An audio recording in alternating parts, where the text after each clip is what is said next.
भाई हमें अपना जाल मुली खिलाओ। ঝালমুড়ি খাচ্ছেন, মাছ খেয়ে একটু দেখান দেখি। 10 টাকা কখনো পকেটে থাকেও না, 10 টাকা বের করে ঝালমুড়ি খাচ্ছে, বুঝুন। এক প্লেট ঝালমুড়ি, একটা ভাইরাল মুহূর্ত, আর তারপর থেকেই যেন বদলে গেল ঝাড়গ্রামের ঝালমুড়ি বিক্রেতা বিক্রম সাউয়ের জীবন। কারণ দেশের প্রধানমন্ত্রী নরেন্দ্র মোদী তার দোকানে দাঁড়িয়ে ঝালমুড়ি কিনে খেয়েছিলেন। হ্যাঁ, যে মুহূর্ত একটা সময় এনে দিয়েছিল পরিচিতি, গর্ব, ক্যামেরার ফ্ল্যাশ, আজ সেই মুহূর্তই যেন হয়ে উঠেছে ভয়ঙ্কর আতঙ্কের কারণ। একের পর এক ভিডিও কল, অচেনা নম্বর, আর ভিডিও কল রিসিভ করলেই সামনে বন্দুক, আর ওপর থেকে হুমকি, দোকান উড়িয়ে দেব। কখনো বাংলাদেশ থেকে মেসেজ, কখনো আবার পাকিস্তানের থেকে ভয়ঙ্কর হুঁশিয়ারি। কিন্তু কেন একজন সাধারণ ঝালমুড়ি বিক্রেতাকেই কেন টার্গেট করা হচ্ছে?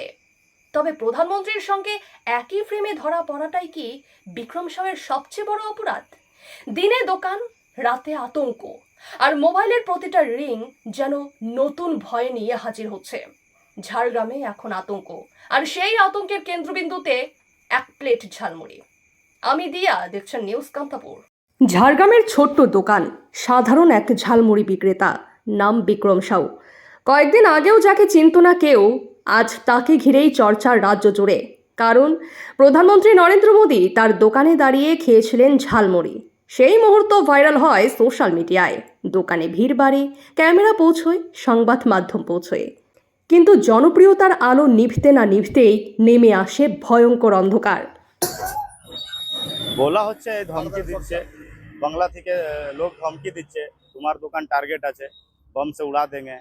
ऑडियो कॉल पर गाला गाली कर रहा है, हमें वालेकुम सलाम बोलने के लिए बोल रहा है। बांग्लादेश से भी आ रहा है, पाकिस्तान से आ रहा है, पाकिस्तान से और बांग्लादेश से व्हाट्सएप मैसेज किया है, जिंदा हो ऐसा कुछ करके। প্রধানমন্ত্রী নরেন্দ্র মোদী আপনার দোকানে মুড়ি খেয়েছিলেন, মুড়ি খেয়েছিলেন। হ্যাঁ, তারপর দিকে এটা হচ্ছে। এখন কি কিছু আতঙ্কিত রয়েছে? ভয় লাগছে কি? भय बहुत बहुत बहुत है, बहुत डर लगता है, बहुत तरह की। माँ पिताजी को ज्यादा डर है। পুলিশ প্রশাসনকে জানানো माँ হয়েছে? पिता का डर नहीं रहेगा, हम लोग के एगो बेटा कुछ हो जाएगा पुलिस तो क्या प्रशासन से है, बोला है पानी देना नहीं रहेगा। পুলিশ প্রশাসনকে জানিয়েছো? हाँ। জানিয়েছো? हाँ, पुलिस प्रशासन के कल जाना है। প্রোটেকশন দিয়েছে? प्रोडक्शन हाँ दिए हैं कल से। পাকিস্তান থেকে কি বলছে? बोलते तेरा सब टारगेट में है, बम से उड़ा देंगे। অভিযোগ, ভিডিও কলের ওপার থেকে দেখানো হচ্ছে আগ্নেয়াস্ত্র। কেউ বলছে বোমা মারা হবে, কেউ বলছে বাঁচতে পারবেন না। সবচেয়ে চাঞ্চল্যকর বিষয়, এই কলগুলির বেশিরভাগই এসেছে বাংলাদেশ ও পাকিস্তানের নম্বর থেকে। ইতিমধ্যে স্থানীয় থানায় অভিযোগ জানিয়েছেন বিক্রম সাউ। পুলিশ তদন্ত শুরু করেছে বলে খবর, যদিও এখনও প্রশাসনের তরফে আনুষ্ঠানিক কোনো প্রতিক্রিয়া মেলেনি। এই ঘটনাকে কেন্দ্র করে রাজনৈতিক মহলেও শুরু হয়েছে তীব্র প্রতিক্রিয়া। বিনপুর বিধানসভার বিজেপি বিধায়ক প্রণোদ টুডু সরাসরি ক্ষোভ উগরে দিয়েছেন। ঠিক কী বলছেন তিনি, শুনুন। আজকে যে ঘটনাটা ঘটেছে, যে হুমকিটা দিয়েছে, আপনারা নিশ্চয়ই জানেন যে প্রধানমন্ত্রী এসেছিলেন ঝাড়গ্রামে, ভোট প্রচারে এসেছিলেন আর কি। সেই সময় উনি আমাদের ঝাড়গ্রামে এসে ঝালমুড়ি খেয়ে গেছেন আর কি, ঠিক আছে। তো এই বিষয়টা গোটা বিশ্বে এটা দেখানো হয়েছিল এবং খুব ভালো একটা জনপ্রিয়তা লাভ করেছিল আর কি। আজকে দেখা যাচ্ছে যে আমাদের এই ঝাড়গ্রামে যিনি ঝালমুড়ি বিক্রি করেন আর কি, তাকে থ্রেট দেওয়া হচ্ছে। এটা খুবই দুর্ভাগ্যজনক ঘটনা।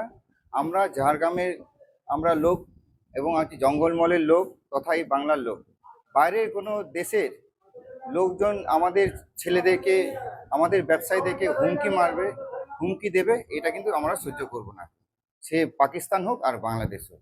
টিএমসি নেতৃত্বরা, টিএমসি নেতারা কিছু জেহাদিদেরকে, কিছু রোহিঙ্গাদেরকে মাথায় তুলে রেখেছিল, যার জন্য এই অবস্থা। এক প্লেট ঝালমুড়ি, একটা ভাইরাল মুহূর্ত, আর তারপর ভয়, আতঙ্ক, নিরাপত্তাহীনতা।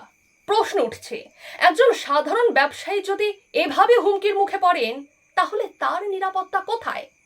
আরো বড় প্রশ্ন, সীমান্তের ওপার থেকেই কেন নিশানা করা হচ্ছে ঝাড়গ্রামের একজন সাধারণ মানুষকে? এই মুহূর্তে ঝাড়গ্রামে আতঙ্ক, আর সেই আতঙ্কের কেন্দ্রবিন্দুতে এক প্লেট ঝালমুড়ি।